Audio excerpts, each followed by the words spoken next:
Hello and welcome to Castle of Horror, the show dedicated to horror movies and awesomeness. This week we have a look at the 2011 film Scream 4, which appeared 11 years after the previous film in the series. This is episode 405. Bear in mind, if you haven't seen today's movie, we're going to be talking about it from the perspective of horror fans who have seen it. So, warning, spoilers ahead. From Denver, Colorado, I'm your host, Jason Henderson, publisher at Castle Bridge Media, home of the Castle of Horror Anthology. With me from Austin is Tony Salvaggio, lead singer and bassist of the band Deserts of Mars, and lead guitarist of the band Rise from Fire. Say hello, Tony. Howdy. Howdy. Also in Austin, Mr. Drew Edwards is the writer-creator of the long-running underground comic Halloween Man, which you can find at Global Comics. He is a Best Writer Ringo nominee, Austin Chronicle Best of Austin Award winner, and a member of the PEN America Fellowship. Say hello, Drew. I don't need friends. I need fans. Good golly. Good golly. That's so. Well, fine then. Big word. Those are daring words coming from the niece, I suppose, of Julia Roberts. I mean, that's really interesting. It's a lot to unpack. Yes. Yeah. And finally, also in Denver, color commentary from Julia Guzman of Guzman Immigration of Denver. Say hello. Hello. Hello. It's great to be back with you guys. We had a couple of weeks off. We've been making our way through the Scream films, and the Scream films took a 10-year break, and we took, I think, a 1-week break, but maybe it was 2. I don't even know. And it's really, we've had graduations, we've had all kinds of stuff, and it's really nice to be back. Hello, guys. Hello. All right. Scream 4. And by the way, I've not watched these movies. This is my first time watching my way through this series, so this is really wild to me. Scream 4 is a 2011 American slasher movie directed by Wes Craven, the one and only Wes Craven. The last movie he directed. Yes, it's his last Before he film. died. Written by Kevin Williamson, who of course wrote the original Scream, produced by Outer Banks Entertainment, distributed by Dimension. It's a sequel to Scream 3, which, as we mentioned, came out in 2000, and it's the 4th Scream movie. It takes place on the 15th anniversary of the original murders inside the universe of Scream. And it involves Sidney Prescott returning to the town after 10 years, where Ghostface once again begins killing students from Woodsboro High. Like its predecessors, this film combines the violence of the slasher genre with elements of black comedy and a whodunit, which is always a piece of Scream, just like the original Friday the 13th. And naturally, there's commentary on whatever's going on in the entertainment pop culture at the time. So that's Scream 4. Let's get our opening thoughts, and let's go Drew, Julia, Tony, and then I'll go. Drew, it took a week and a half for us, but in the universe, 10 years have gone by, 10 or 11 years since the last film, and we're back. What to make of Scream 4? I like this one a lot. If you look, you see fans online. There tends to be a lot of debate on which one is the worst in the series, and it'll either be this one or Scream 3. I actually think that this one is neck and shoulders better than Scream 3. For one, it's Kevin Williamson is back, so the level of writing is just much better. I think this has one of the more interesting killer reveals in it, and it's slightly similar to Scream 3 in that it is somebody related to Sidney, but I think it is much more effective. And the fact that this is also back in Woodsboro, I am always left wondering if this was Williamson and Craven reusing some of their original ideas for Scream 3, which is why I often say this is the real Scream 3. I like the cast a lot here. I like the fact that it's got a lot of Sidney in it. But in general, like, you have a lot of fun actors and cameos. About the only thing that I didn't like about this for a long time is I didn't care for the fake out opening sequence, like the multiple fake outs. But I have come to appreciate that this is a movie that has multiple beginnings and also multiple endings. So it bookends nice, and that's something I didn't really think about until I watched this movie twice to prepare for the podcast. So this, and the most recent viewings is when I noticed that, and I was like, huh, that's kind of neat. So I think this is a fun flick. I think it's a really good. Like if you wanted to stop watching these at this point, I would have been okay with this being, as much as I've liked the two recent ones, I also would have been okay with this being the final word on Scream. But maybe the rest of y'all felt differently, so that's okay too. I can't wait to find out. Julia, just like me, you are making your way through this series for the first time. What are your thoughts on Scream 4? It's kind of funny because it's a little bit opposite of what Drew was saying. No disrespect, but I actually prefer the third one to this one. I found this was entertaining for sure, and there's some clever things in it, but I found it kind of forgettable. And I say this because we watched it last week, and literally I forgot what had happened by the time we watched it again yesterday. I was like, wait, what's going on? Oh, right. Oh, yeah. But I found the fake out and beginnings to be funny, and I liked it because I thought it was funny. I didn't think it was particularly scary or whatever, but it was very hilarious. It's interesting to have Kristen Bell. That's such a weird thing where Kristen Bell like stabs her friend to death in the thing. I'm just like, that's a bizarre twist on the show, on the thing. Veronica Jason, Mars stabbing Sookie Stackhouse. That's right. stabbing, That's right. Rogue. Yeah. Rogue is what we kept calling her. Anyway, and then Jason, I thought it was interesting when you were introducing the whole thing that you talked about how it's they're all whodunits. I'm like, oh yeah, that's right. That is different from Jason or Michael Myers, obviously. Well, Anyway, so the that was typical cool. slasher, as I understand it, and I think it is usually there is one killer, and who he is kind of discovered halfway through as you enter his lair, and you discover lots of stuff that links, that tells his origin story in a sense, But it's not usually only in the world of Scream and in the original Friday the 13th do you spend a lot of time going, who among the people you've been spending time with? Well, except these are proper whodunits. In the original Friday the 13th, like they introduce a character at the eighth Or a hour fake out. who, Right. Well, that's yeah. true.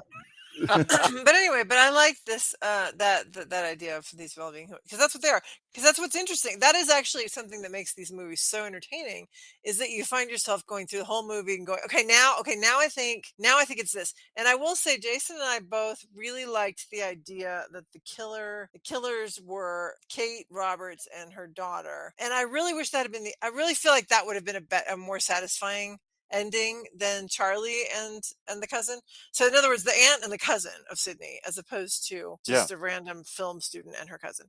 But because it just would have been more fun. Like it's this whole idea of like, because both of like the mother also has had all this fame because of having died or whatever. So anyway, I was kind of pulling for that to be the resolution. But that's a lot of fun to go through and be like, okay, oh, I thought it was this person. Oh, well, now that person's dead, so I guess it's not them, unless they're not really dead. What if they're not really dead? Right.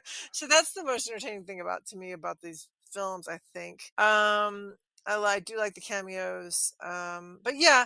So like I say, kind of middling. I didn't hate it at all, but I think I like the third one better. Wonderful. Thank you so much. Tony, what about you? Because I think this is your first time making it. Yeah, I'm working through these in the same, this is my first time coming through this. I think it's really interesting. I think it's, the meta of it having reboot DNA and then the rules of reboots, I think is an interesting, way to do this. I think it's really interesting too that we see, we get a longer time period between movies. So we also go straight into 2011 with it kind of becomes more in some ways a more traditional slasher movie, it has now, we talked about how a lot of the parts we like or found interesting previously were it looked, these things looked 90s or Yes. the time capsule that was, but now we've moved it forward to kind of a more traditional thriller looking lighting, costuming, the way that this is filmed is moving, we get a new modern kind of take, and that becomes part of the reboot aspect of the rules,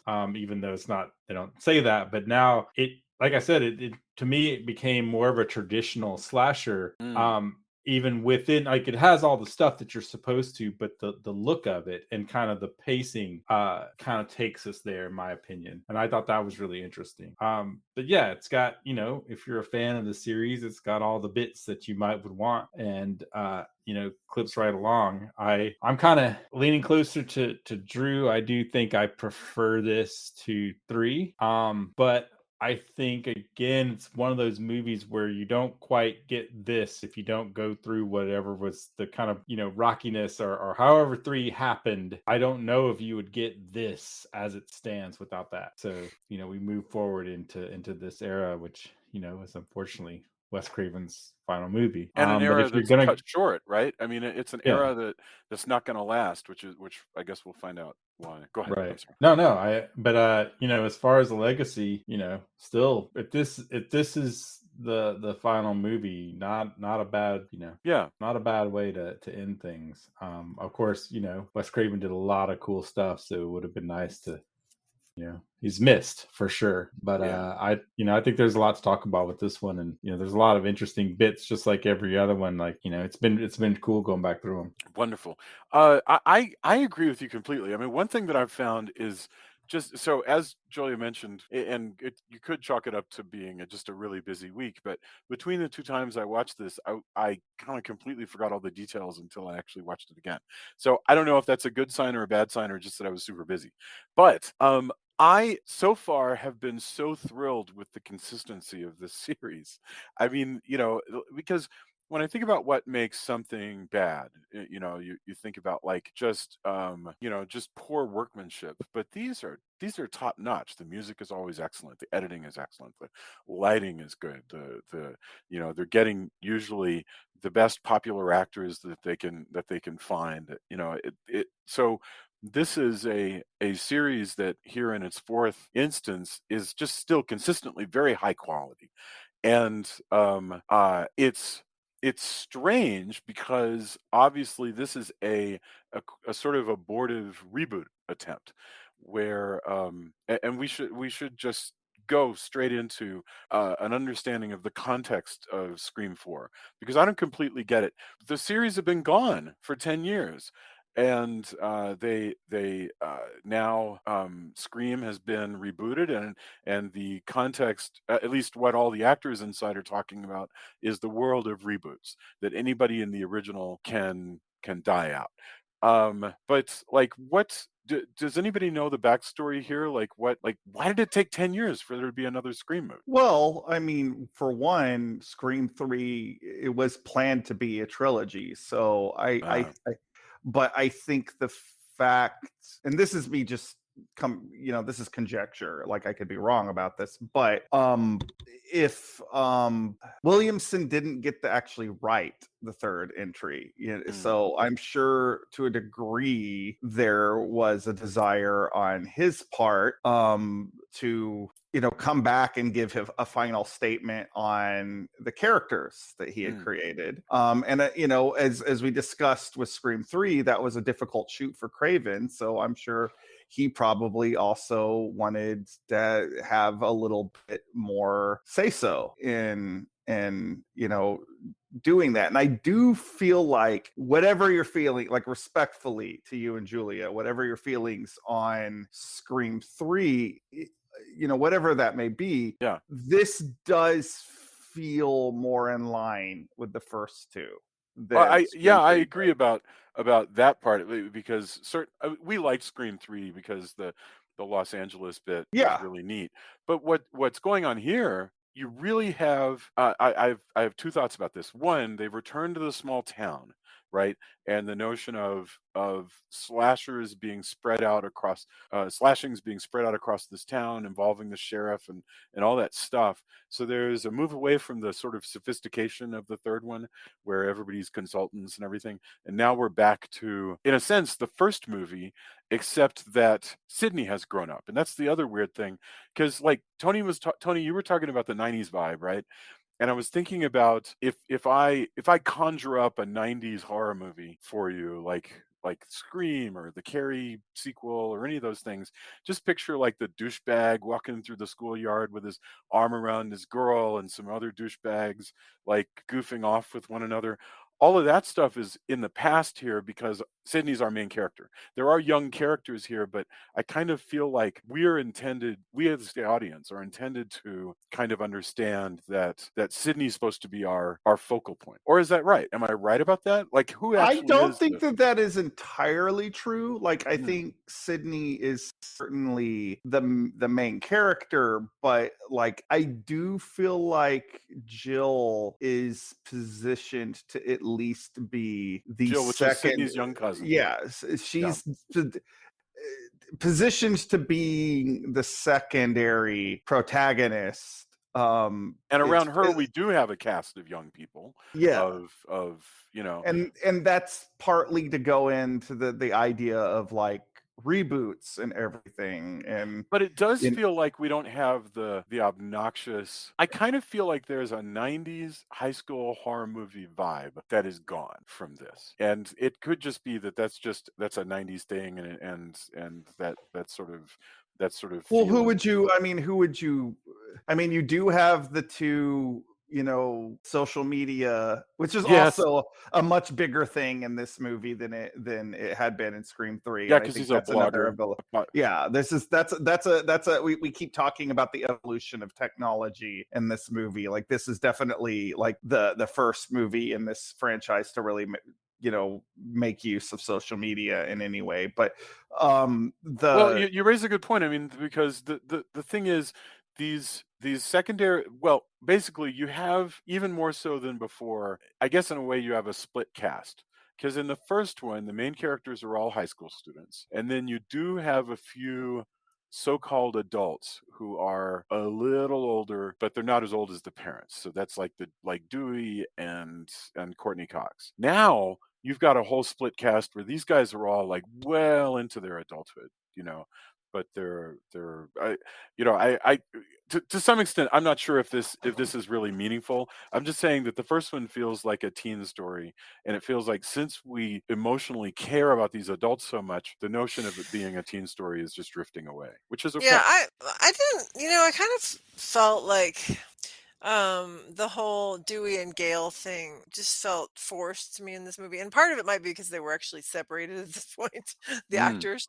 But it just felt like they were stuffed in here because of that like emotional attachment that we all have to them from the other movies.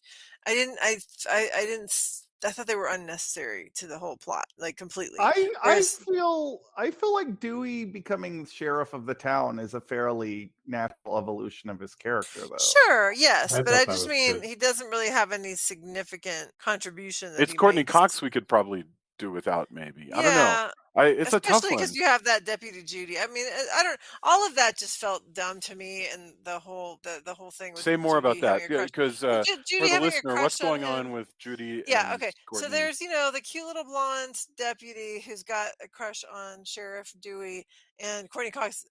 Gail is very, annoyed. I wouldn't say jealous. I would just say annoyed by her existence because she's like constantly baking good baked goods for him and trying to say, "Oh, this is police business, Gail. You can't be involved," whatever. And Gail's just like, "Oh my god, so this is the thing. I do think that this movie is decently written, but one part that really bugged me a lot was when she says, "I wrote the book on this," and then she says it two more times, and I'm like, "Okay, it's one time of saying, look, I literally wrote the book on these murders. That would have been fine and good, but then like it's overkill." Anyway, that just really bugged me. But that whole relationship where it's just kind of like her being annoyed, the Deputy Judy's always around. I don't I don't. know. It just bothered me. I thought that stuff is funny. Like, Yeah, I mean, your mileage may sure. vary, but As we like often say, yeah. I don't know. I think it's funny, but You know, So yeah, I go ahead. will. As far as Courtney Cox go in this movie, this is a superficial thing. This is the best hair she's had in this entire series. Like her hair looks. I don't know why I was thinking about this, but when I rewatched it this afternoon, I was Courtney Cox's hair is terrific right now. Like it doesn't look dated. You know, it's like somebody could still have a hairstyle now, and you know, I don't know. She's looking good here. That's kind of what I think most people in this movie, that's kind of what I was commenting on. It looks it's a much more contemporary movie across the Yeah. board. Oh yeah, It feels closer to and now, it's- right? and Well, well, it because is. it is. it's Literally. part of, I mean, Yeah. it is, but also just the way everything comes together it feels a little bit more, it's not the same kind of time capsule movie. Yeah. No, Because of how it's, and like I said, it's not just the way it's shot, which is a big part, but like I said, the costuming, the pacing, kind of the overall flow of it tends to hold up as a more like you could, it's not that same time capsule, I guess. And I hate to go back to keep going back to that, but I thought that was one of the more striking things about it as I was watching. Like, oh wow, okay. although the you know, talking about the pacing, I really like the pacing on this Mhm. thing. Like I feel like with Scream 3, there are always parts where I start to like kind of, even though I'm entertained by it, I start to kind of like fidget in it. Like anytime that this starts to get even remotely dull, like this has such an inflated body count Yeah. that like you never have to Yeah, you want to wait talk too long. about the violence in this one? Like It's much more gory, and Yeah. like honestly, like I don't know if this was intentional or not, but I even feel like the stuff that Ghostface says is much more I mean, Ghostface, you know, he always says kind of, you know, like, oh, I'm gonna see what your insides look like. You know, he says stuff that's like messed up, but like there's a line in this one that always sticks out to me where he's like, I'm going to slit your eyelids open so you can't blink when Yeah, I stab that you was in the new, face. and cut your neck until I feel a bone, or Yeah, Well, isn't there's that but isn't that talking to Sydney? yes, but I Yes. feel So that's like it's that more whole idea is because mean-spirited. she has because it's the cousin who really hates her. She's been like resenting, like has a very specific You may be hatred right. of her because her whole life she's been like, you know, oh my God, why is the attention always Sydney, Sydney, Sydney? You know, you imagine like Marsha, Marsha, Marsha. Right. And Because so I I do think feel that's what like it is. I do feel like Ghost, like the verbal sadism has taken an extra level Yeah. in this one, and Yeah. um, you know, and I said it's always been there, but like this, like tends to be like when I think about Ghostface saying something terrible, it tends to be something from this film because like Yeah. Because that it's personal. eyelid thing, This time yeah, it's personal. Yeah. it is, but but you don't know that, so it's But I'm saying in retrospect it makes more yes. Mhm. I sense. think you're right. I think that Boy, was is it rough. probably deliberate. Like, Likewise, I you have know, to say, the disemboweling of the character of Olivia early really sets the tone that we're in a much more grisly film. It's still not, I mean, everybody on this show has seen 10 times worse, right? But nevertheless, it's pretty grisly. I mean, you know, well, and because again, like I hate to keep going back to like harping on Scream 3 because I still do enjoy that movie, but I do think that that was Craven and Williamson going, okay, you know, Columbine is well in the rear view now. Like yes, we're gonna make the movie that we wanted yeah, to make. that may well be. That may be. Gosh.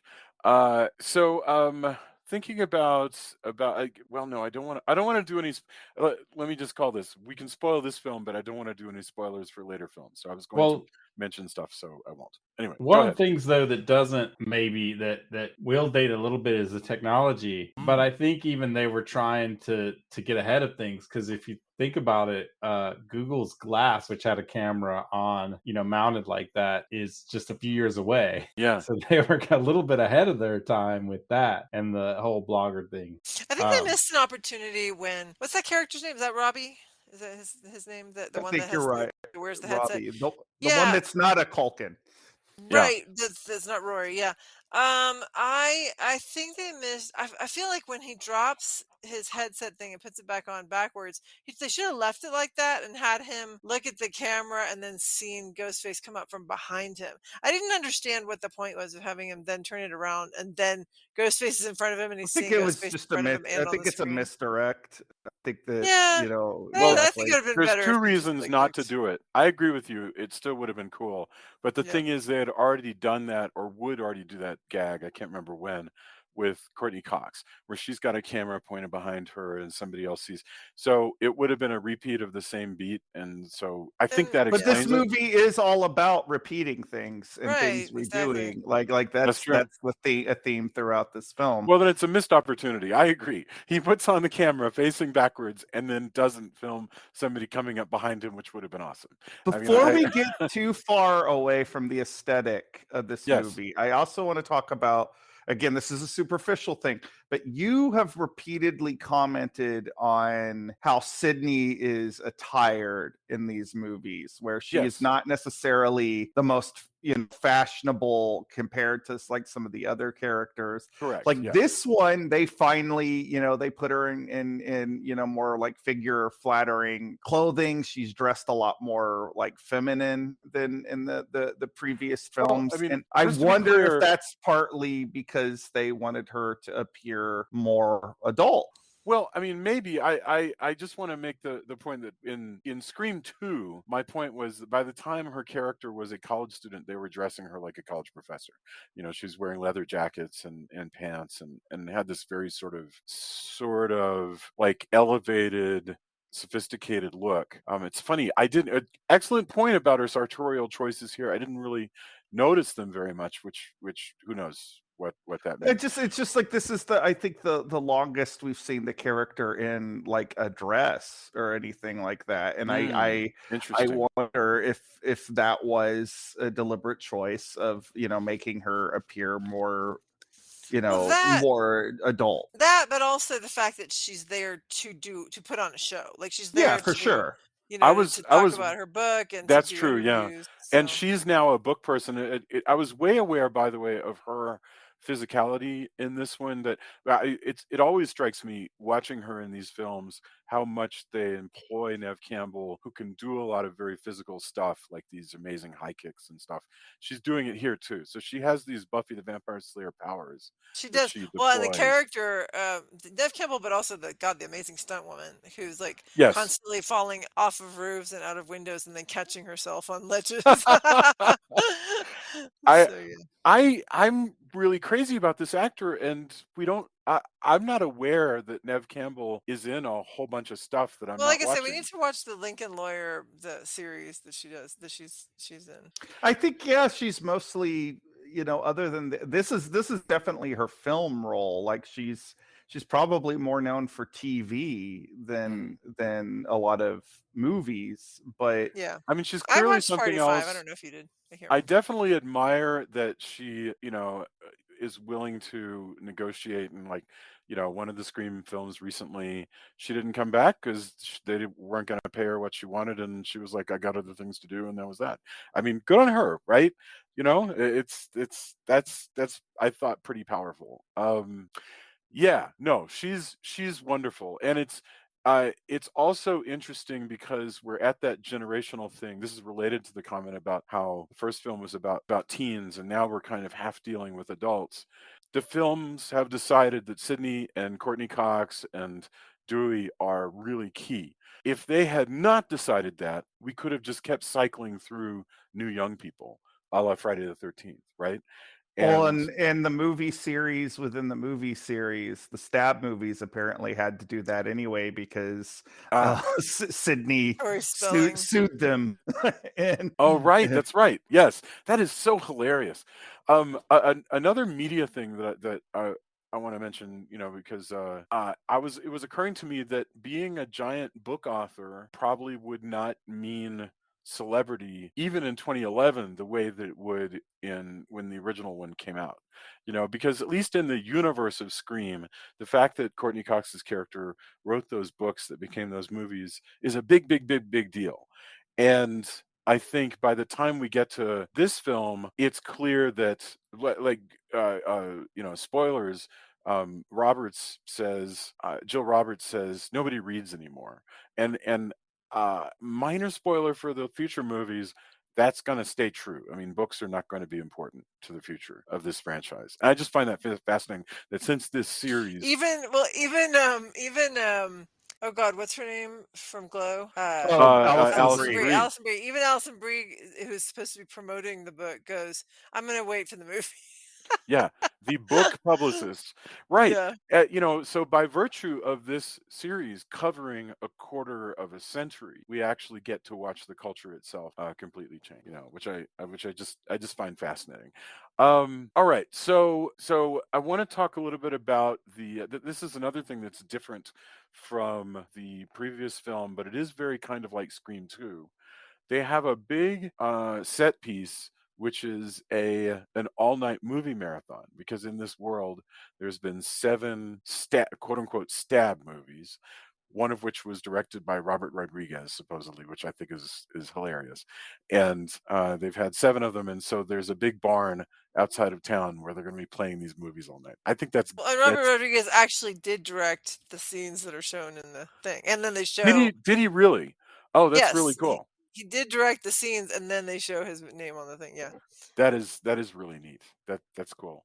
It's a neat sequence, and it gives you that business that we were talking about, where Courtney Cox. Let's see, how does this work? Courtney Cox has a webcam that she places, and it is filming behind her, and She so at has one, yeah, yeah, she has four cameras she sets up, and then Ghostface goes and turns them all off. yes, that's And really then neat. I mean, that's kind of like nothing, like the idea of the big party, which they call a party, and they say this is like Scream 1. That's familiar, but this technology stuff of the webcams and everything, that's new, and it's neat. It's really I well, and then so then she's talking to Dewey, and she's like, "I think the killer's gonna strike here and yeah. at this movie marathon." And then he's like, "Why?" She's like, "Just makes sense, whatever, blah blah blah." And then like, or you could tell him because I just saw him turn off all my I just camera. saw Ghostface turn Right. off. Goes, yeah. I mean, I get granted that there could be like a million ghost faces at that thing because but still, the fact that all the cameras are getting turned off. But yeah. But then she realizes that there's another camera that's watching her. That's not one of her cameras, and that's when we know that the I have a ghost question face about is making the Ghostface, movie. actually. Hmm. This may be way too geeky, and I really just need pictures. But just the same way that Michael Myers' mask changes subtly from movie to movie, this is a different mask, right? I mean, it's. I feel like the mouth. I feel like there are a lot of differences, and it's so weird that they sculpt a new mask every time. I don't know if it's just to kind of pull our leg, or I Well, really I couldn't explain it. it would also make sense as the reboot. So it plays into the reboot idea where you change it slightly, Yes. which Yeah. is cool. I mean, that's a nice touch. It's such an interesting design that, just like Michael Myers, right? That it's always Ghostface, even if it's subtly different. Like Right. just like Michael Myers, you can tell it's a Michael Myers mask, even if every single one is different from all the others. And that's I don't know. And again, That's really neat. simplicity is the key, right? Mm, Like yeah, Halloween, a Michael Myers mask, a hockey mask for Jason, and the ghost face, like infinitely brand ready, infinitely easy. yeah. Something like Freddy's a little harder to pull off. Like even a good Freddy mask is not the same as applying a lot of latex to your face to get a good Freddy look, right? But Yeah, yeah. anybody can get a mechanic's jumpsuit and what That's- used to be a Shatner mask, and you're close, or some work shirt and some boots and jeans, and you're ready for Jason. yeah. And And that even I mean they sell like all the ghost face, even the knockoffs where it's like ghostly killer Halloween stores. You can also, it doesn't matter so much. You can get away with it being kind of that flimsy, really thin material as long as it right. has all the frayed edges. You're Ghostface for all. Isn't that interesting? Yeah, I think that's what I love. Oh, I did find an image that shows all of the masks, and it's just remarkable I was how looking at one too on Pinterest. it's just But yeah. remarkable how alike and yet how different all of them are. I'm just The more it's you look at it, the more weird it becomes. Like it starts to because I don't. yes. For some reason, it didn't look as weird when you see it in the movies if you just stare at the actual mask. I should Very mention weird well, mask. yeah, the weird all of them have this strange Melty. It's like a dolly, weird well, the melty thing. eyes, right, and the eyes are turned in as though, crying out, right, as though screaming, and Hmm. it's just so strange. It's a, um, by the way, the television series, which I have not watched, features a completely different mask. I can't. That was a copyright Oh, thing. really? Yeah, the because the Ghostface mask actually predates Scream. Like there was a company that Really? was making these masks, Huh? Huh. and the producers saw one of they saw this mask and they're like, okay, this is like what we want for this. And originally they were going to design a mask that just looked similar but was different enough. And then they were like, well, why don't we just license this mask out? And that's what they ended up doing. And then when it came around to doing the TV show, Huh? there was a dispute over the mask, so they just was like, well, we'll come up with something that looks kind of the same but not. Huh? And that's how you ended up with the I can't believe it's not Ghostface look It's a for the very weird. TV. I've found a picture of it. That's a very strange mask. I guess I got to go watch the Scream TV series. I mean, What? Stop at season 2. oh, You'll be okay. tempted to watch season 3. Don't. That's That my was advice for that you. was so elegantly stated. I really that was wonderful. Resist. I just Yeah. suddenly had an imagine if Ghostface called people up and just gave them advice, like, you're tempted to watch some of those remakes, but don't, like Yeah. Kirby gives a goddamn genius just rattle off of every recent horror remake in this. So Kirby played by Hayden Panettiere. how And did you feel about her versus Randy? Because I feel like she is this movie's. She's kind of a combination of Randy and the character Tatum, played by I'm blanking on her name, the actress. She's the sister. That's the sister of Dewey. Well, no, the in the original Rose Scream, McGowan. Rose Rose McGowan. Yeah, McGowan. she's kind of a combination of the Rose McGowan character and the Yeah. But Randy I think character. isn't Rose McGowan's character the sister of Dewey? yeah. Yes. Yeah. We Yes, forget yeah, you're that right. because Sorry. Dewey Yeah. doesn't seem to be overly affected by the death of his Right, sister, right. which is basically Yeah. just a plot mechanics thing. Yeah. But yeah, good point. My own, How it's do so you feel strange. about her? Because I know Randy kind of annoys you. So Well, like, I love her, and clearly But it's sexism, to be right? fair, he likes that haircut a lot on girls. So Yes. So it that's could the just be thing. literally that. I think this kid is great. So yeah. Whereas Randy I thought was annoying, and so that's really just sexism on my part. I'm like, oh well, Hayden Panettiere is so pretty and she has such a great haircut that.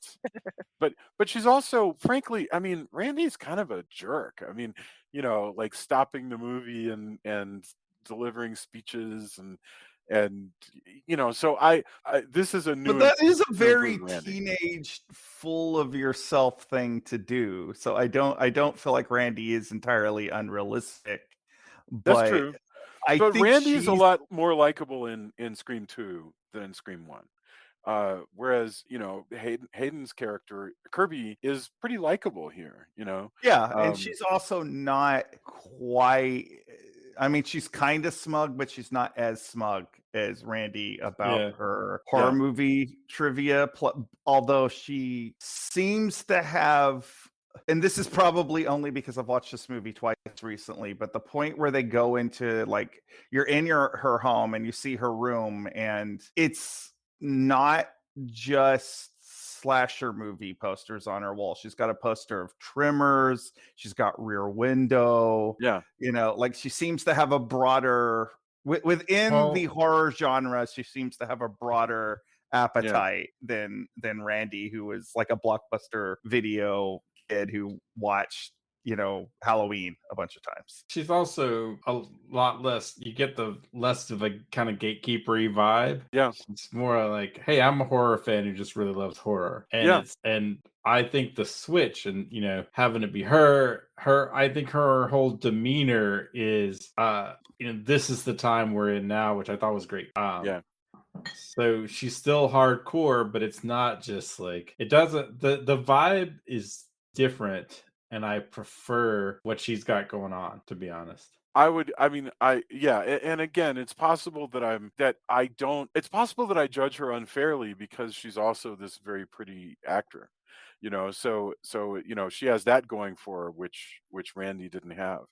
So her knowledge can be sort of camouflaged by her look. She's the cheerleader for But I think that's, sorry, Tony. No, sorry, but they purposely give her kind of more of the tomboyish vibe. She's not one of the actresses who's in the Stab movies, right? That's true. Who has a lot more kind of a sorority vibe. Yeah, right? that's true. So the thrust of her But character is also- not to be one of those characters, which is also cool. Yeah. Well, another difference between her and Randy, though, is Randy is meant to be taken as a dork.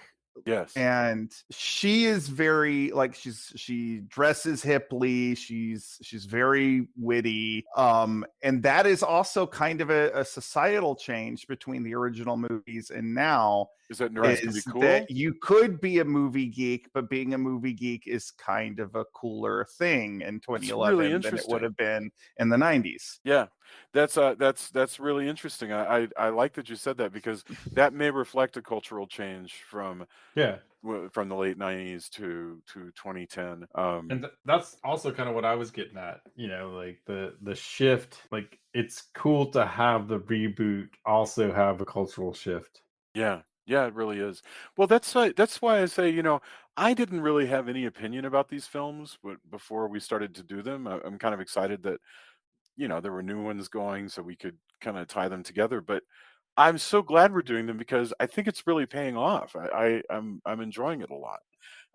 I'm sorry that Kirby gets knifed like she does, you know, and Don't worry about it. yeah, Don't worry about it. So, I'm telling you, in this instance, yes, don't yeah, worry I know. about it. So all right. So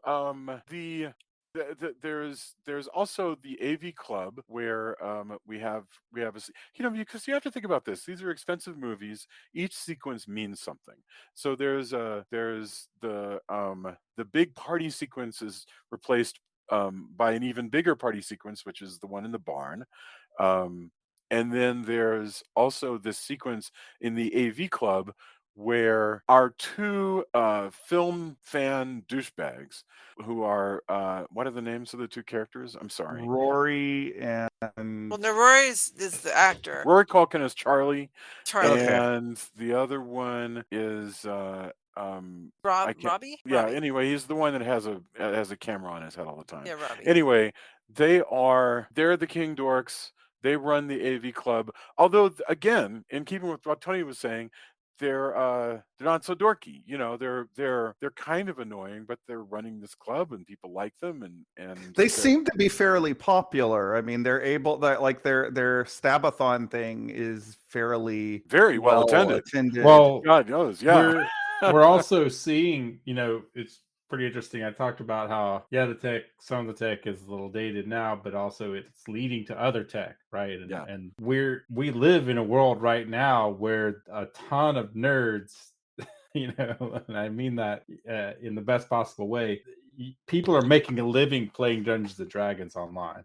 Yeah. You know, like people talk about, I mean, we talk about horror movies, and we're not that generation, but there's a generation of people making a lot of money doing what, you know, the guys in this club, you know, the people in this club are doing, and we're starting to see this kind of starts that pickup of where this is headed. So it's entirely possible that you'll start to see, like, these where you had a lot of pariahs, you at least have a tribe that's larger. Yeah. You know, even if they're not the the jocks of the school, but Right. they're also not ostracized in the same Well, I mean, the way. jocks of the school are irrelevant. I mean, they never even turn up.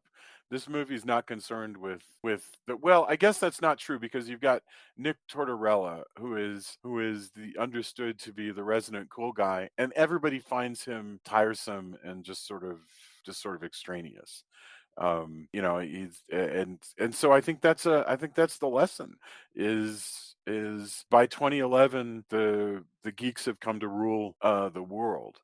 And it's funny in that way And in that the film world, because we already have that rise that we've seen of, yeah, now a lot of blogger sites and article sites are, rampant greed has taken out a lot of Yeah. things that we loved, or just various factors. There's been a lot of Well- rise and fall of a lot of things, but that this is cool, and that it can be cool to like these things, and it's a double-edged sword. I mean, I've seen, like, even kind of using the Dungeons and Dragons example, I've seen there was a whole scandal I just was tangentially aware of and kind of deep dived in. There's a lot of where the nerds become the popular kids and act like the popular kids and are Yeah. insufferable and terrible. I saw a whole scandalous thing like that, or people, a lot of the I've worked around people who were socially maybe inept, got Yeah. a little bit of power, got a little bit of fame, even internet fame, and became,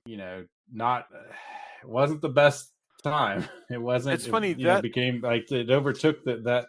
And so, there's a double-edged sword to some of it, but I do like, that said, I like living in a world where Doctor Who is cool, where Dungeons Yeah. and Dragons is cool, where all these things are not push you into a locker, give you the swirly offenses anymore. Right, that world, the world has totally changed. We've watched it happen here, and even some of the characters haven't quite caught up because Rory Culkin's character, the long-haired Charlie, Yeah. he has not caught up to the fact that he can get a girlfriend, that he's not Randy. Well, he he as it happens, he does have a girlfriend, Yeah. but well, that's true. true. that doesn't He work seems out very he well. seems for him. genuinely shocked that Yeah. Hayden Panettiere is like coming Well, on. no, to but him. he says, didn't he say that he has another girlfriend? Well, he does. He's with Emma Roberts.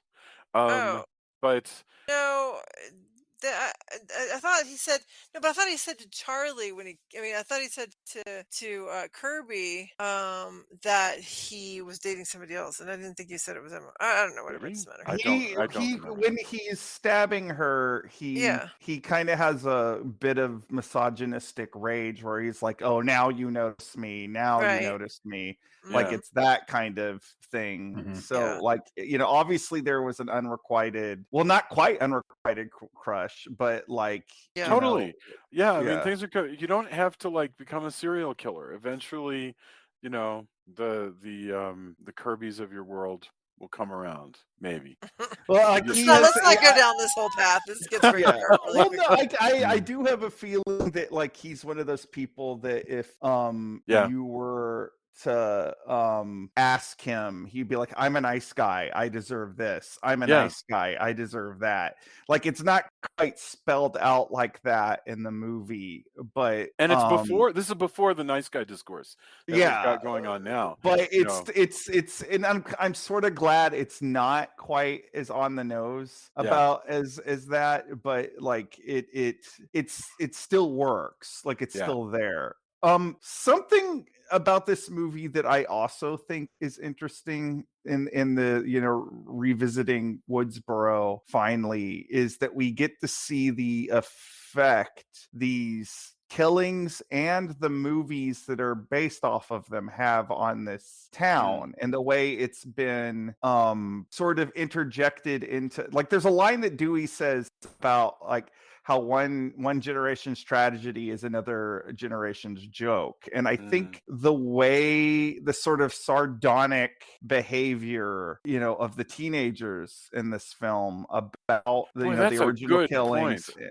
and about the stab movies, I think is really realistic. Like, So it's is like, it? Let's talk about that for a second, because I know it's realistic on Twitter. There are people who are terrible and say hateful things about real things that have happened, but I've never encountered it actually in real life. Yeah, but oh man, Are you, man? like, You're lucky. if I You are like lucky. not to out myself as kind of a punk ass when I was a kid, but like if this was something in my hometown and like there was some sort of like macabre mythology that I could have like latched myself onto, like, and like frightened people and or done a movie marathon, I could totally see me doing it. Like the at one point they're cleaning off ghost face masks off of, you know, light fixtures in the main square.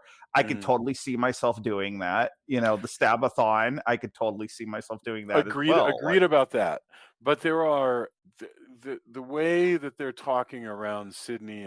Admittedly, these are not real people and everything, but the way they're talking around Sydney and Gail at the meeting is really sort of gross and insensitive. I mean, Like even teenagers can be more. insensitive though.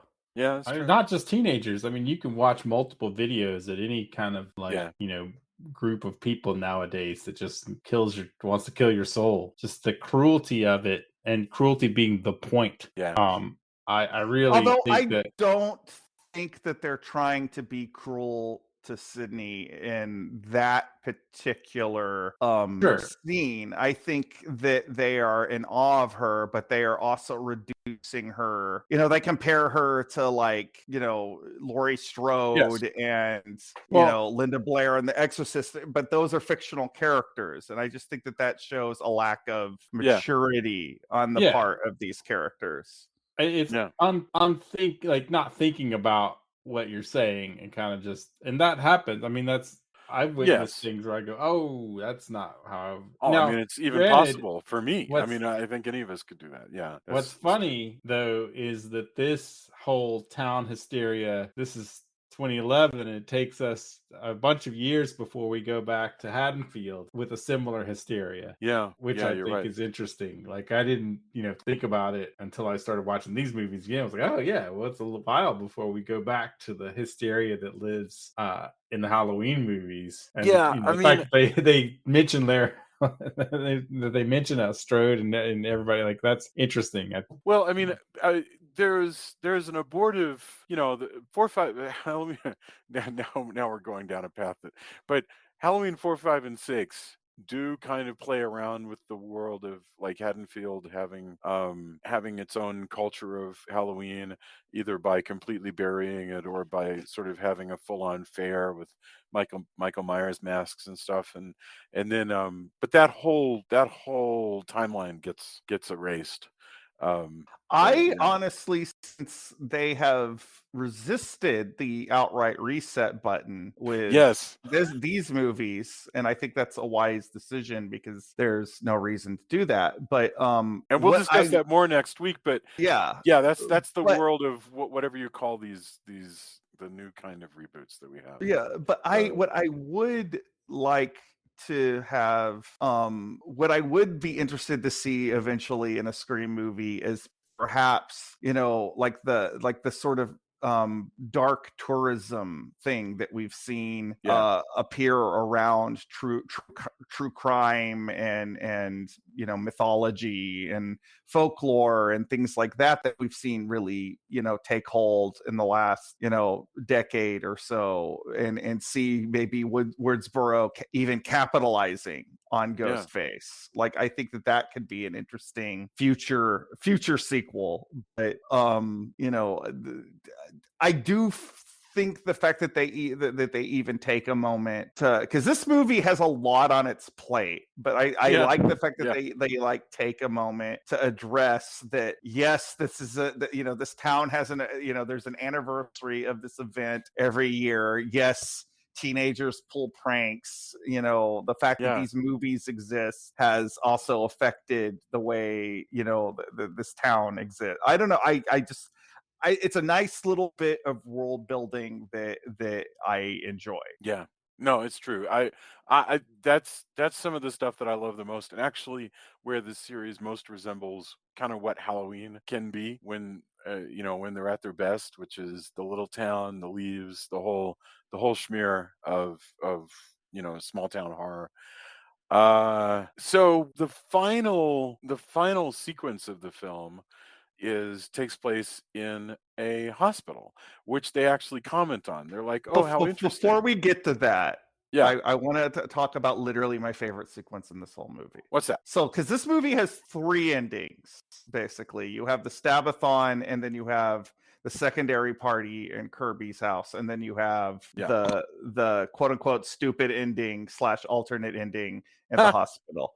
But before that, when you get the reveal that it's her cousin Jill, Yes. who is doing this to become basically the new Sydney and become a social media celebrity. Oh my god. First of Yeah. all, I love that reveal. I feel like it is so much better than the secret brother thing in part 3, but also like this is the first time that we've seen one of these Ghostface killers come close to getting away with it. And there's that if this movie has a reason to exist, it is this one scene where Emma Roberts just beats the crap out of herself for a Yeah, good that few was yeah. remarkable. Yeah, Holy yeah, I yeah. am in awe She's good, of by the that way. scene. Yeah. Emma Roberts That is was great at amazing. her lines, at her just a whole variety of And emotions, and then playing that thing. basically 2 characters too, because She's really good. Mhm. she But plays yeah. like the final girl type up until the reveal. And then the And villain, yeah. yeah, and I am fascinated by the fact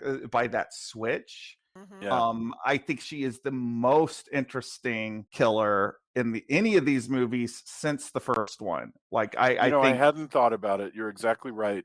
The thing where she's like, she has to do all this damage to herself to make her near survival look Although I do plausible. think that she could have accidentally killed herself doing all that shit. of course 'Cause she like she could, throws but herself through a glass table and like that could have gone badly. of course she could, but she's Yeah, cr- yeah. ins- you- she's She's insane. committed. She's committed. Yeah, like this is like Or should be. the reason why I compare her to the killers in the first movie, she's like everybody always talks about how crazy Stu in the first film Yeah. seems, and she comes like she's more cold and calculating, but like she comes across as just as crazy as him. And I again, like I am in awe of Emma Roberts, and I know she's like a nepotism thing, and so A nepo like baby. but you know, the hell with all that noise. Like she shows off a lot of range, and like again, also just a lot of physical, you know, does a lot of physically demanding stuff. And Yeah. you know, it's again, if this movie has a reason to exist, because like Jason's always saying, well, you know, I just need one scene. If I were to Yeah. say that, you know, this is True. the scene, like, because we Mhm. never see throughout any of these movies. Not it's actually amazing that these killers keep thinking it's a good idea to go back to this Ghostface thing, because like every single Ghostface gets killed. Yeah. And yet somebody always thinks it's a good idea to put on this mask and do this. She almost gets away with it. Like she really does, and that's awesome. Yeah. No, okay. That's an excellent point. Thank you for bringing that up, because that whole scene where she's throwing herself through a coffee table and stabbing herself and In her head oh against the frame. man. Yeah. Yeah, Well, and tears she out. even has Oh, she holds her dead boyfriend who she's framing. She picks up his hand and scrapes her hand, so he's got her DNA in yeah. his Well, fingernails, and doesn't she has pull? Didn't she use yeah, sinews? she pulls her hair out or Yeah, to pull her something. hair. Yes. Yeah, yeah, yeah. Ugh. It's so twisted, but Commitment, all like right. it's like a train wreck. Like you can't take your eyes off of it. Wow. And I remember when I first saw this movie, when it came out in the theater, you know, the reaction of the crowd that I saw, because I saw it opening night, and like for like those few moments, like the movie theater was just dead silent while Really? that scene was oh yeah. And I think it's because it's, you know, you if you want to talk about this movie being visceral in the way that, you know, maybe some of the other ones even aren't, like this scene's like a perfect example, because like Yeah. it's both entrancing and hard to watch at the same time. Well, I have to say, her murder of Nick Tortorello is also pretty hard to watch, even though the guy's a douche. But she shoots him in the balls and then shoots him in being a the douche forehead. being a douche is not mean he deserves to die for it. Right. And it's sad. It's just a sad thing, and it makes you suddenly aware, oh, you know what? These are murders just happening to people, and Well, she kills that's her awful. own mom too. Kills Like her mom. Holy crap. Yeah. this is a very very twisted individual. Mhm. Yeah. And that line that I quoted at the beginning, I don't need friends, I need fans. Like I again, like I think the way this movie plays with the idea of social media, and then that, like, because that was still relatively new, this idea of like a social media influencer. Yeah. At this point that wasn't that old of a concept. So Oh, you're I think absolutely there right. was a lot of social commentary about that, and this movie comes along and I think plays with the negativity. Like part of me almost wishes that she got away with it. Like if like because like I feel like, what if this movie ended with her being loaded into like that sort of like, she has that weirdly serene look on her face when she's being loaded into the Yeah. ambulance and all the people are taking the pictures. Like if you wanted to have like a John Carpenter ending of this movie, like, Well, there and go is like, Yeah, there Yeah. is a treatment of an early version, according to IMDb, that said that Jill was supposed to get away with it, and then Sydney would have amnesia and not remember that Jill was one of Huh. the ghost faces. Wow. So well, that that would would have have been been an excellent I setup think for a that would have been sequel, good. It for seems sure. strange that they would skip that. That's Yeah. It probably seems like, to because that's a very cynical ending, and I like that sometimes, but I yeah. don't. These, as you were pointing out, these are expensive mainstream movies, so they might not have wanted to have such a artsy, bitter pill of an ending. Mhm. I would have thought of it strictly as a cliffhanger, basically. But yeah, Because it's supposed to be the first of a new trilogy. It's yeah. like the yeah. Which So which we should take this moment to ask, why didn't that happen? Because Like, this one didn't make that much money. yeah. really? Yeah. That's so interesting. I wonder if relative to, because those numbers are constantly changing. I'm wondering, like, if we were to look at today, would it have, people have gone, that's sufficient. Like, I don't really understand what gets what gets a sequel greenlighted or not. I mean, I think the Wes Craven died as well, yeah, so yeah. that's Well, and I certainly think that probably was the final nail in the coffin more yeah. than anything. But like, I think that the expectations of this movie, based off of the success of the original three, Yeah. probably were pretty high, because like those were such a cultural phenomenon. And I think that the thing is like, even though this movie came out 11 years after, Sure. I don't think that this had been long enough for it to be nostalgic Yeah. yet. Well, that's another interesting thing about this, where this fits, because this comes in, in the whole world of Scream, it sits right in the middle, 10 years after number three and 10 or 11 years before number four, and I'm sorry, before number five. But they talk about reboots a lot, but it's before, and it's around the time of a lot of these reboots, like the Friday the 13th remake and so forth. But it's before the time of the legacy sequel, which is what we have now, where original characters are brought back and they're like literally 20 or 25 years older. Luke Skywalker, literally, playing Mark Hamill playing the same character 50 years apart from one another. So I 50 is probably an exaggeration, but seemingly close. 4 decades between, at Yeah. least. So it's kind of neither fish nor fowl. So it sits there, and maybe if it had, who knows why. Anyway, Well, it'll be fresh. interestingly, it does kind of create that template Yeah, before that was a thing, it's a because really good point. this Yeah, movie is talking about like as you pointed out, like traditional remakes, which Mhm. is you know, Where you'd have a new Sydney. You'd have a new yeah. actor playing Sydney, and you'd have a new actor, playing Stu and so forth. And And the none way none of that happened. they do that in this is they introduce equivalent Yes. characters, but it's, you know, they're alongside the original, so it's whether, you know, it's unintentionally does come across a bit more like Halloween 2018. Yeah. Yeah. Yeah. That's such an excellent point. Yeah. Okay. We should probably get. Are there any topics we should hit on before we get to final thoughts? Or are you guys ready for final thoughts? All right. Yeah, I think that's it. Hearing none, let's go Mhm. to Drew for final thoughts, and then we'll come around for endorsements afterwards. Drew, what this has been fun to discuss, and I feel like we're still in the middle of this good ship, good ship stab. So what are your thoughts? I enjoy this movie a lot. I enjoyed this conversation a lot, and if anything, this conversation deepened my appreciation for this movie. I am glad this movie exists as a final collaboration between Wes Craven and Kevin Williamson. Mm, I uh I think all of these movies are fun for an I think the reason why this has been such a good series for us to, no pun intended, stab at is that these are movies that are both fun but they also beg analysis. mm. And I think that that's why these have all been very fun conversations. And I'm interested to see where we go now that we're going to get into the non-Craven Mhm. movies over the next few weeks. Cool. Julia, what about you?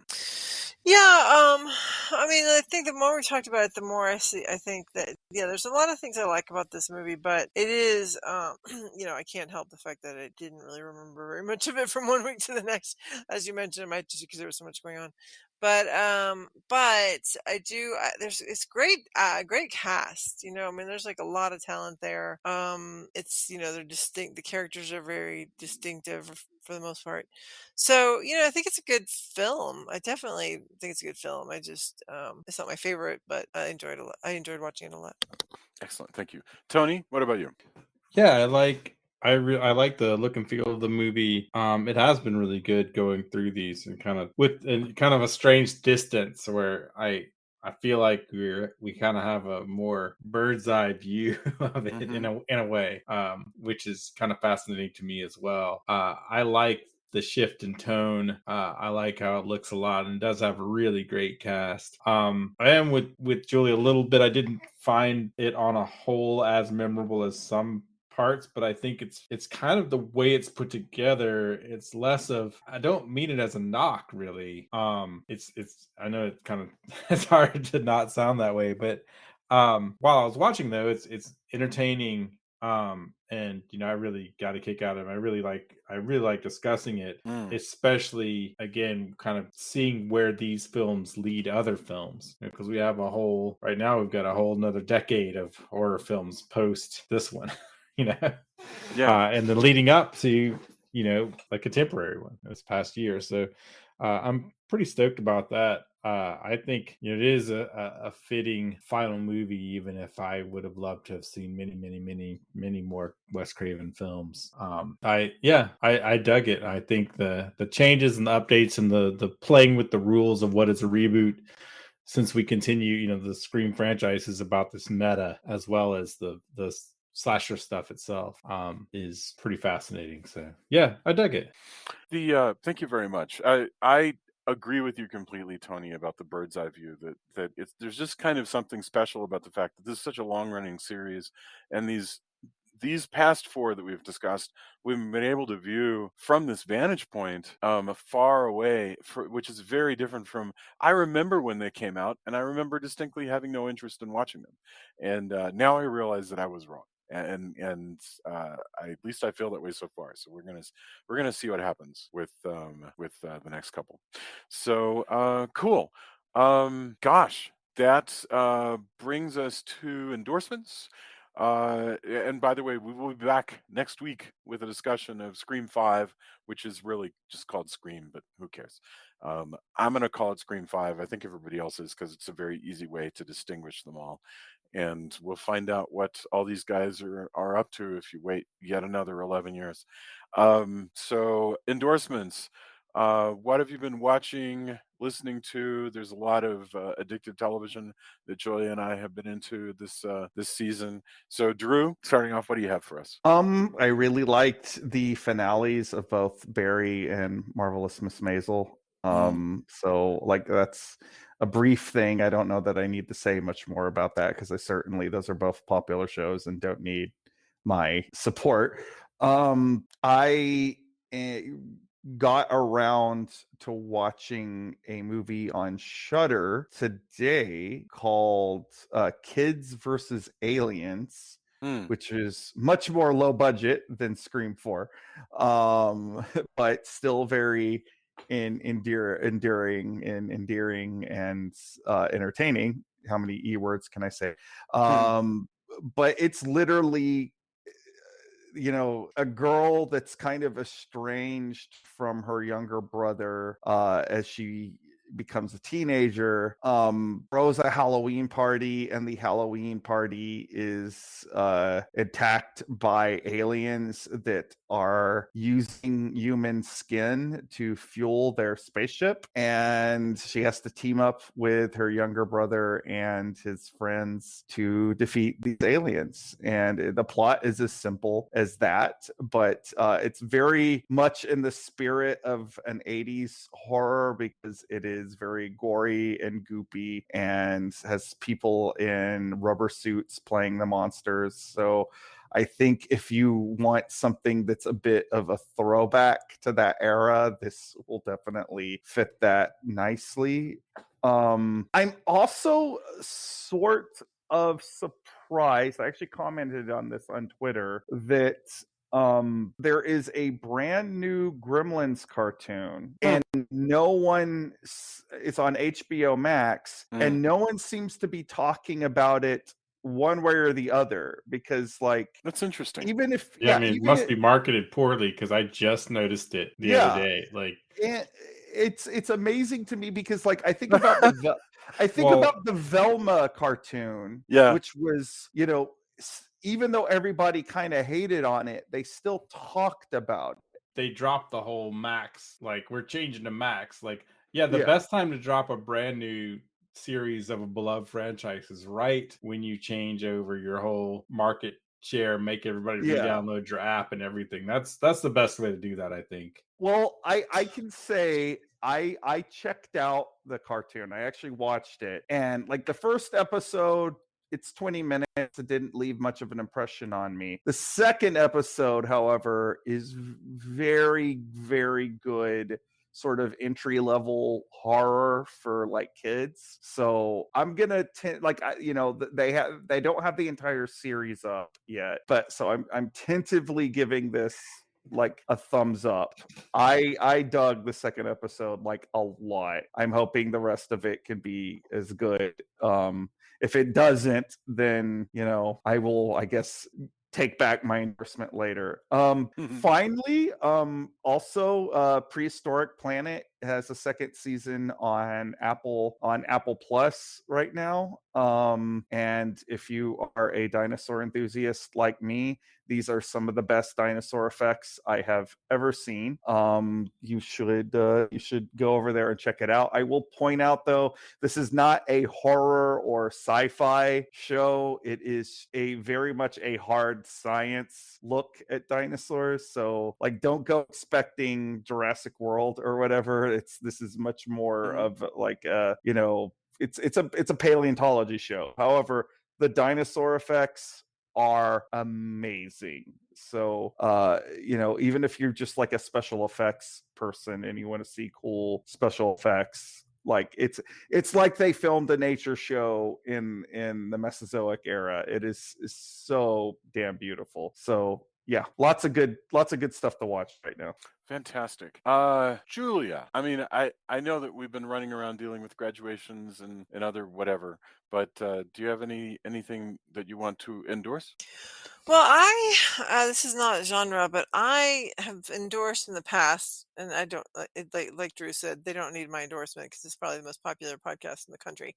But I have definitely enjoyed the podcast Smartless, and so I've gotten real kick out of watching they dropped a docu series, 6 episode docu series on Max, called like Smartless the Road Tour, I think, or something like that, or the Road. Yeah, something like that. Anyway, they went around to some different cities and did live shows, and so you kind of see them traveling around. I would have preferred actually more of the live shows to be in the docu series and a little less of just them being in hotel rooms talking about their bodily functions. But it's very entertaining and they're just hilarious. It's Sean Hayes, Jason Bateman, and Will Arnett, and then their guest, whoever their guest is. So it's a lot of fun. Very cool. Tony, what about you? Oh, by the way, Drew, I I don't mean this as a one up, but I actually am with you on Kids versus Aliens because I think we covered it in our I saw it at Fantastic Fest. And That's certainly possible because it was a Fantastic Fest movie. yeah, it felt like kind of to me, and I mean this this is not a knock. It kind of is like one of the kids in the movie wrote the script, or like the director's younger brother wrote the script, or they found the script that they had written back in the day and just filmed that. And I mean that as just that vibe is kind of interesting. Again, I tons of don't practical actually effects. think you were. I don't actually think you were wrong. Yeah, Like, it has that like, and then this, right? Kind of like almost Axe Cop in some ways. It's juvenile, but in a kind of endearing right way. But it's also not for kids, which is strange. Oh, not at all. Right, It's like that's a what I'm hard saying. horror movie. That's what I'm saying. It's like they had a script and then they were like, "Oh, well, I wrote this when I was 12, and we're gonna film that." And I just thought that was kind of my take, and that's not a knock. As far as horror goes, I have been watching Hopping Mad, the Mr. Vampire sequels box set from Eureka, and boy, is that worth having a region free player for me. It's I've been really enjoying. I love, as you know, I love Mr. Vampire movies. So absolutely. This is most of the sequels. I think there's one missing if I'm not mistaken, but it's got 2, 3, 4, and Vampire versus Vampire, and they look great. There's lots of commentaries. That's been really something I've been really enjoying a lot. I've also am really enamored with American Born Chinese TV series, which is on Disney Plus, based on a graphic novel. And it deals with being an awkward teenager, and a lot of Michelle Yeoh's in it. It's a Monkey King related story. It's a lot of really good stuff. The fight choreography is great.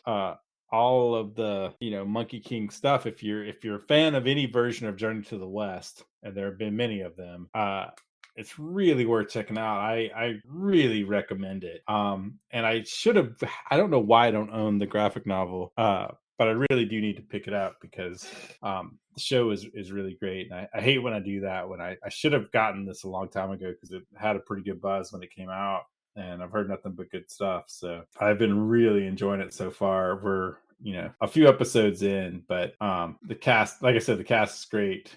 I like the effects, and I like the kind of where they've decided to update Monkey King, Journey to the West stuff. If that's your bag, you should really check it out. It's on Disney Plus. Very cool. Thank you.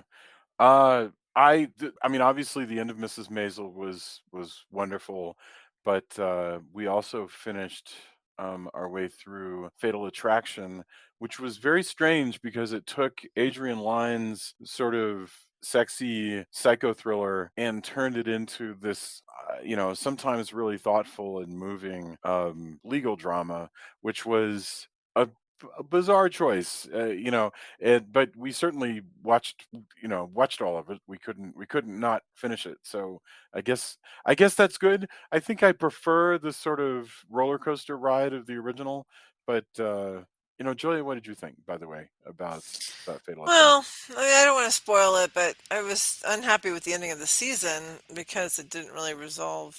It was a very unsatisfactory resolution for me, but it was an interesting. Certainly, it's a very talented cast, and I mean, when you're going to take a 2-hour movie and spread it across however many episodes, it's not going to be as roller coastery because it's just like, okay, we got to delve into who these people are and why they are the way they are.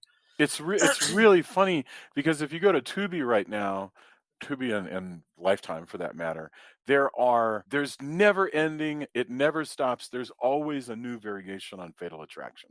So that model of like, a mistress or a babysitter or a whatever who becomes obsessed with you, and then there's a big finale where people are throwing one another off of balconies and stuff. That has never gone away. And so it's so funny that you would say, you know what, let's have an 8 episode reboot of Fatal Attraction, but not do any of that stuff. Instead, let's have it be a fairly sophisticated, psychological drama. Um, is it successful? I guess it's the best people that you could possibly get for it. Lizzie Kaplan is fantastic, fantastic. And Joshua Jackson's good too. Joshua Jackson is wonderful. So this is a killer cast. So I don't know. I'm torn. I think I like the trashiness of the original though. So but you got to check it out. Let us know what you think. Come to the Facebook page. Let us know what you think about any of this, from Gremlins to whether Jason is wrong about Fatal Attraction, and certainly what we can look forward to with the legacy sequel of Scream 5, which we'll be talking about in our next episode. Everybody be wonderful to one another. Thank you so much. And I'll see you guys later. Bye. I Good night. Night.